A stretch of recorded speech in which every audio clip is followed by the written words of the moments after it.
बार किसकी भाग्य विधाता बनने वाली है, ये पता लगाते हुए न्यूज़ 18 की टीम पहुंच चुकी है गुमला।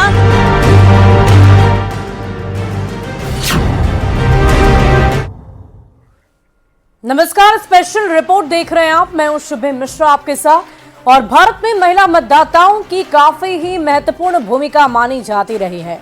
महिला मतदाताओं को अब एक ऐसे मतदाता के रूप में पहचाना जाने लगा है जो परिणामों को प्रभावित तक कर सकती है। और अभी झारखंड चुनाव का ऐलान हुआ है, यह भी कई सीटों पर महिला वोटर निर्णायक भूमिका में है।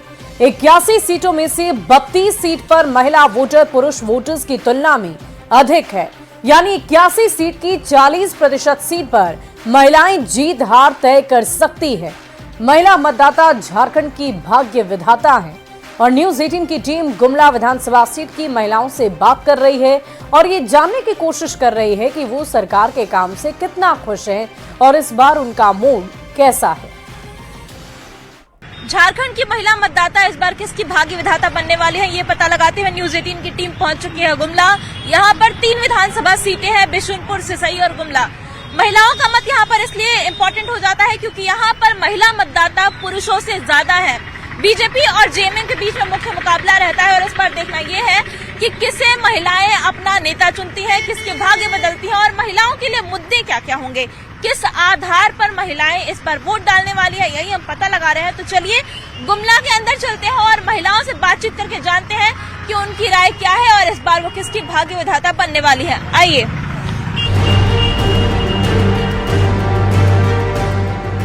देखिए, एक महिला यहाँ पर हमें सिलाई करते हुए दिख रही है, इनसे भी बात करेंगे और जानेंगे कि यहाँ पर महिलाओं के लिए मुद्दा क्या क्या है। आपका नाम?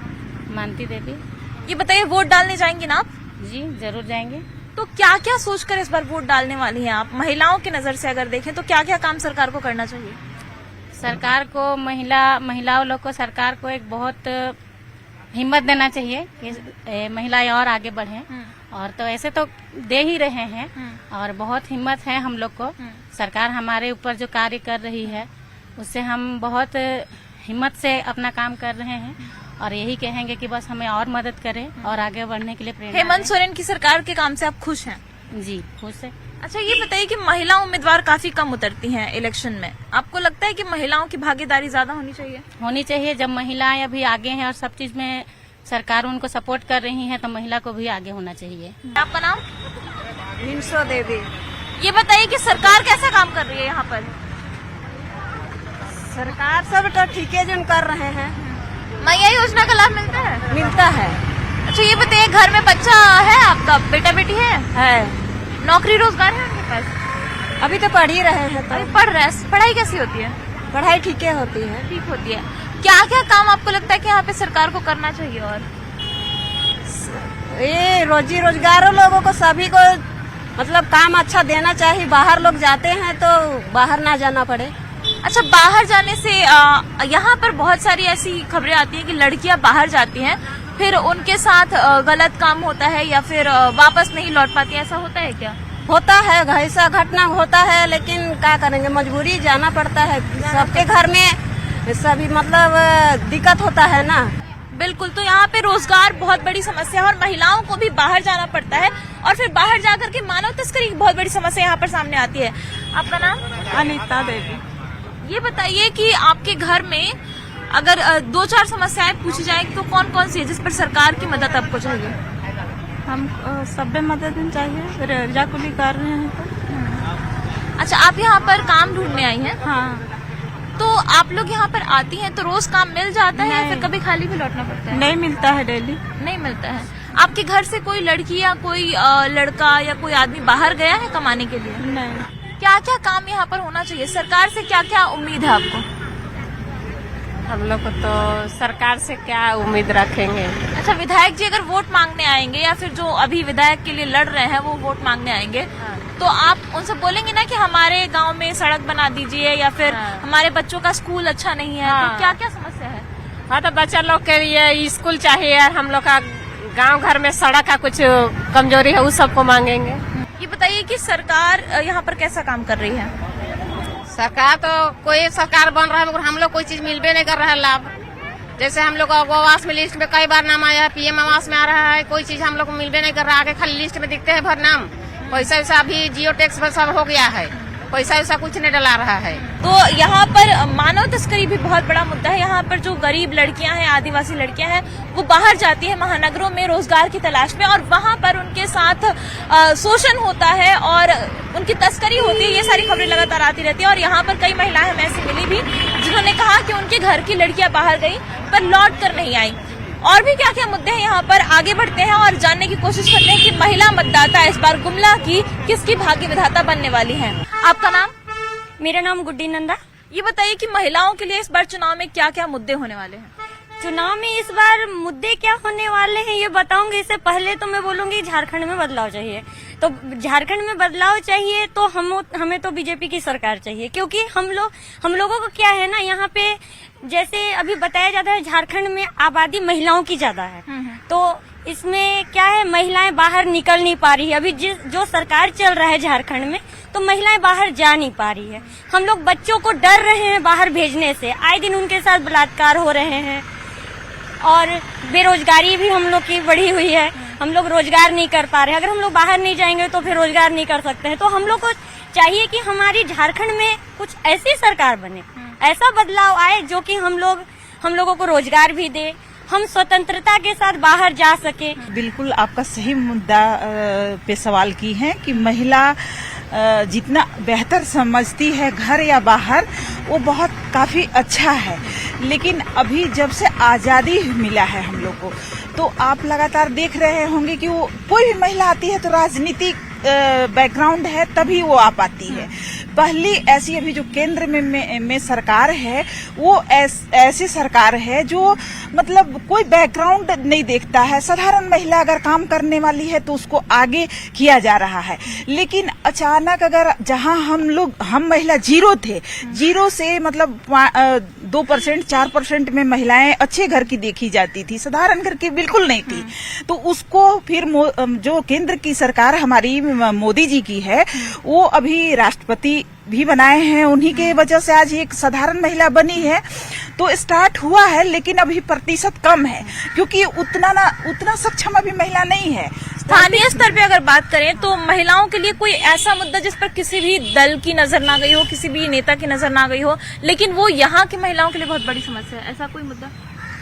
बहुत मुद्दा है, क्योंकि हम लोग यहाँ मतलब जैसे कि बहुत पढ़ी लिखी भी महिला हैं जो स्वरोजगार से जुड़ना चाहती हैं, और जब हम खुद सक्षम होंगे तभी तो हम देश को सक्षम कर पाएंगे। बताइए कि आपके यहाँ पर क्या क्या मुद्दे हैं? हमारे यहाँ तो बहुत सारे मुद्दे हैं, क्योंकि हमारी महिला जो है सो इस बार जब भी बात होती है तो बोलती है कि पहला मुद्दा तो ये है कि जितना भी लड़की लोग हैं सबको लोग ऐलान करता है कि मैं 2100 दूंगा, 2500 दूंगा, और सबसे बड़ी बात है कि हमारी विधवा महिला है उनको सिर्फ 1000 मिलता है, क्योंकि उनके आगे पीछे भी कोई नहीं है। तो वृद्धा महिला के पीछे भी कोई नहीं है, विधवा महिला के पीछे भी कोई नहीं है, तो क्या उनको ज्यादा मिलना नहीं चाहिए? मिलना चाहिए, क्योंकि उनके आगे पीछे कोई भी नहीं है। यहाँ की ग्रामीण महिलाओं को, जैसे यहाँ से महिला गरीब लोग हैं उन लोग को दिल्ली ले जाया जाता है, वहाँ से बेच दिया जाता है, उसके साथ शोषण किया जाता है। ये सब चीज होना नहीं चाहिए। गरीब महिला को जो फुसला के लेके चले जाते हैं वहाँ बेच देते हैं सारे महिला को। इस महिला के साथ ऐसा होना नहीं चाहिए, हमें इसके लिए सुधार होना चाहिए। महिलाओं के लिए तो काफी मुद्दे हैं, जैसे महिला सुरक्षित नहीं है, इसलिए हम लोग चाहते हैं कि इस बार मोदी सरकार आए। सारे बातों का जवाब मैं यही देना चाहूंगी कि मोदी सरकार। आपको भरोसा है कि अगर बीजेपी की सरकार आती है, केंद्र में जो मोदी सरकार है, तो यहाँ पर हालात सुधर जाएंगे? महिलाएं जो आप सभी कह रहे हैं कि सुरक्षित महसूस नहीं करती, तो उन सब में बदलाव आएगा? जी जरूर, क्योंकि मुझे पूरा भरोसा है, क्योंकि मोदी सरकार ही कुछ नया कर सकते हैं। जेजेएम सरकार पर हमें कोई भरोसा नहीं है। 2 से 3 साल में हम लोग कुछ भी ऐसा नहीं देख रहे हैं। पर वो तो कहते हैं कि हमने महिलाओं को सम्मान दिया है, हम मैया सम्मान योजना चला रहे हैं, और गोगो दीदी तो बीजेपी लाने वाली है, हमने अबू आवास दिया, हम सहिया दीदी, ये सारी योजनाएं, सारी योजनाओं से हम सब वंचित है, क्योंकि हम लोग जनरल से आते हैं। अच्छा, ये हमारे लिए कुछ भी नहीं हुआ है, इसलिए हम चाहते हैं परिवर्तन हो और मोदी सरकार है। और क्या क्या मुद्दे हैं आपके हिसाब से? देखिए, हम इतना ही कहना चाहते हैं, बीजेपी सरकार ही होना चाहिए, क्योंकि सब बहन दीदी लोग जो बताइए बिल्कुल सही बोली है, और हम चाहते हैं बीजेपी सरकार हो तो हम लोग सब सुरक्षित हो जाएंगे। सब लेडीज माँ बहन सब कमाने के लिए बाहर निकल सके, आजादी मिलेगी हमें। यहाँ पर जो महिलाएं हैं इनका सबसे बड़ा मुद्दा जो है यही निकल के सामने आ रहा है कि महिलाएं यहाँ पर सुरक्षित नहीं है। ग्रामीण इलाके की महिलाएं, आदिवासी महिलाएं महानगरों में जाती हैं और वहां पर उनकी तस्करी होती है। ये बहुत बड़ा मुद्दा यहाँ पर निकल करके सामने आ रहा है। तो महिलाओं का साफ कहना है कि इन्हें एक मजबूत सरकार चाहिए, एक ऐसी सरकार चाहिए जो कि इन्हें सुरक्षित महसूस कराए और इन्हें रोजगार दे, इन्हें आत्मनिर्भर बनाए। गुमला की महिला मतदाताओं के मन में क्या है ये हमने आपको बताया और इसी तरीके से अलग अलग जिलों का सफर करेंगे और वहां भी जाकर के महिला मतदाताओं का मन टटोलेंगे और ये पता लगाएंगे कि इस बार महिला मतदाता किसकी भाग्य विधाता बनने वाली हैं। कैमरा पर्सन संत के साथ जूली, न्यूज 18 गुमला। झारखंड की महिला मतदाता इस बार किसकी भाग्य विधाता बनने वाली है ये पता लगाते हुए न्यूज 18 की टीम पहुंच चुकी है गुमला।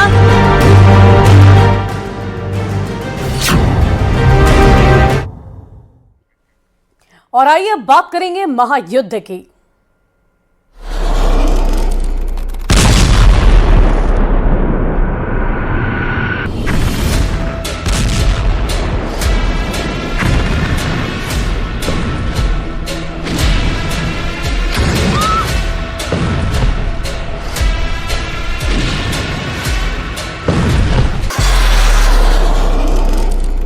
और इजराइल की सेना लेबनान में लगातार हमले कर रही है। इजराइल का टारगेट है कि लेबनान में हिजबुल्लाह के एक एक ठिकानों का अंत करना है और इसलिए लेबनान में कई शहरों पर ताबड़तोड़ हवाई हमले किए जा रहे हैं। और इस बीच खबर आ रही है कि लेबनान के जंगल में आग लग गई, जिसे बुझाने की तैयारियां काफी तेज हो गई है।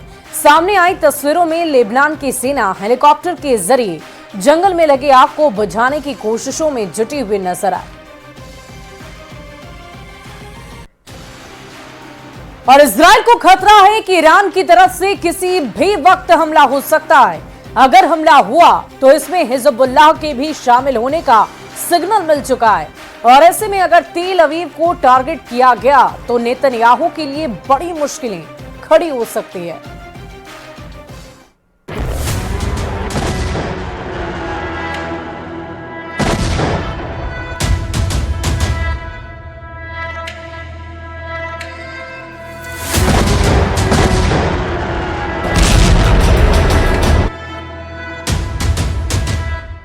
एक तरफ ईरान से अटैक और दूसरी तरफ हिजबुल्लाह का हमला। अगर ऐसा हो गया तो नेतन्याहू क्या करेंगे?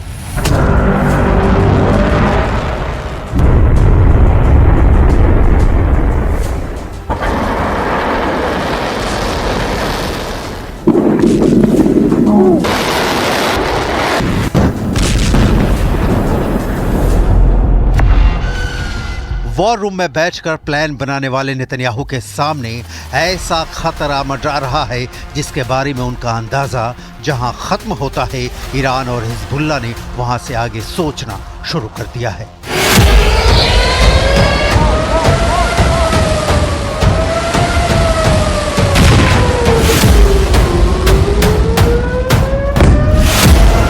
इजराइल पर होने वाला अगला बड़ा अटैक बहुत बड़े खतरे को समेटे हुए है।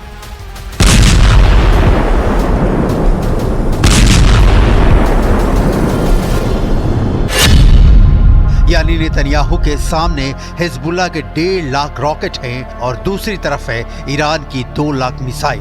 नेतन्याहू इन दोनों से एक साथ कैसे लड़ेंगे? यानी जब हिजबुल्लाह और ईरान का डबल अटैक होगा तो इतने बड़े हमले को इजराइल कैसे काउंटर कर पाएगा?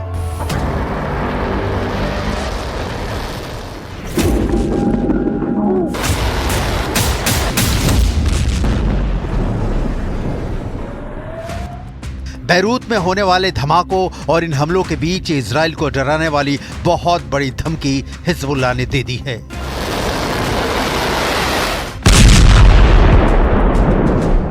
नेतन्याहू बेचैन हैं कि अब इजराइल को कैसे बचाएंगे, क्योंकि जितनी तबाही इजराइल ने बैरूत में मचाई है उससे 10 गुना गुस्सा यहां इजराइल के खिलाफ फैल चुका है।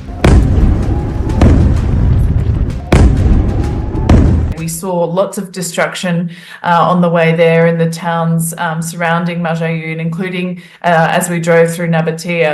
And this was obviously a few days ago before the increase in bombardments in Nabatea.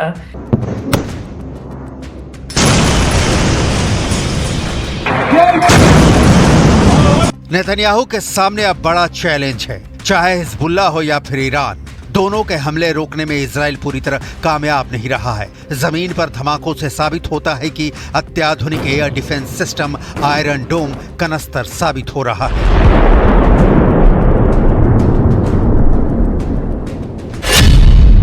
Hezbollah ने कहा है कि अब टारगेट पर पूरा इजराइल है। इजराइल के टारगेट पर कौन कौन से शहर हैं देख लीजिए। सबसे करीब टारगेट बन चुका है हाइफा, इसके बाद है अशदोद, अश्केलोन, तेल अवीव और हिजबुल्लाह के रॉकेट की रेंज तो इससे भी आगे है।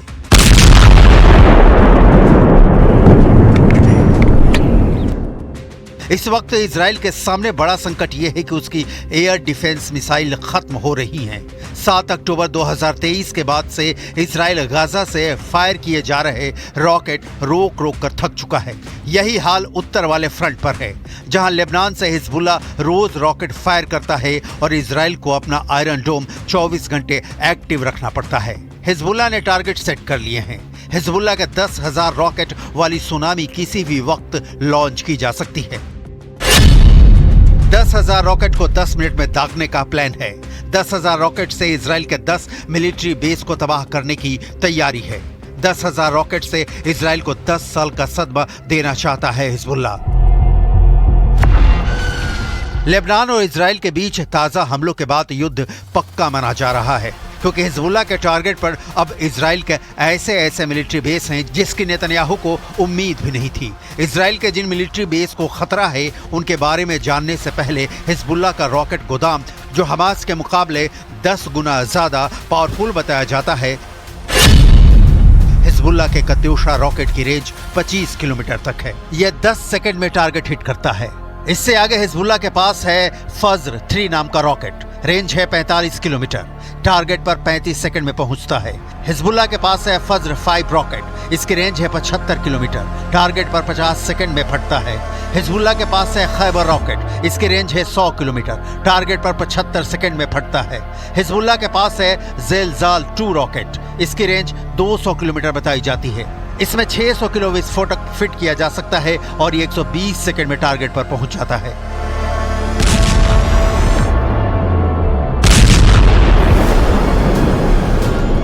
यानी हिजबुल्लाह का रॉकेट का गोदाम पूरे इजराइल को कवर करता है। इसमें इजराइल का हर शहर रेंज में है।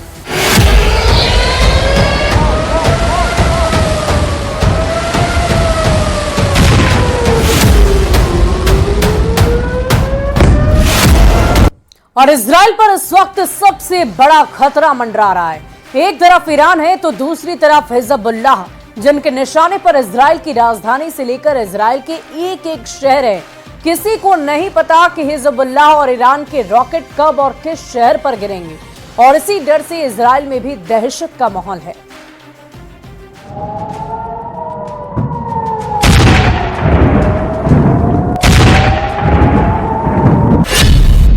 इजराइल को डर है कि उसकी राजधानी तेल अवीव सबसे बड़ा टारगेट है।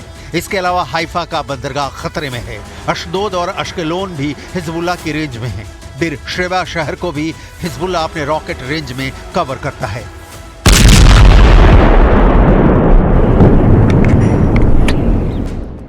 बैरूत का यह इलाका हिजबुल्लाह का गढ़ है। यहाँ जगह जगह से उठ रहा काला धुआं देखिए।